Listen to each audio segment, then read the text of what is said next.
Assalamu alaikum, Sheikh. Alaykum salam to Allah.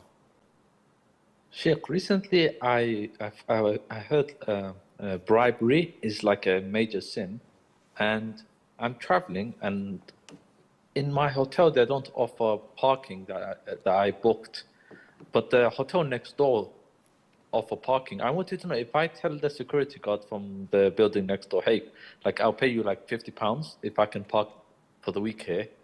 And then he accepts it. Does that count as bribing? I don't understand what bribing means in terms of the major sin. The Prophet ﷺ said, may Allah curse the one who gives a bribe, and may Allah curse the one who receives a bribe. This security guard takes a monthly salary from his company or from the other hotel. When you ask him to park your car in that garage, is he charging you the 50 quid for himself or for the hotel? If you say, no, he's charging it for himself, we go and ask a second question.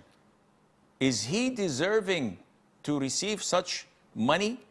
Does he own the property? The answer is no. Actually, the money is given to him so that he would turn a blind eye. So this is a clear bribe.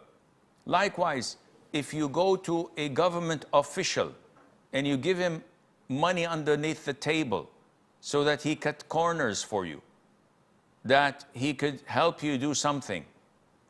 If this government official was sitting in his home and was not on that position, he had nothing to do with that position or with the government, would you have given him a red penny? The answer is no.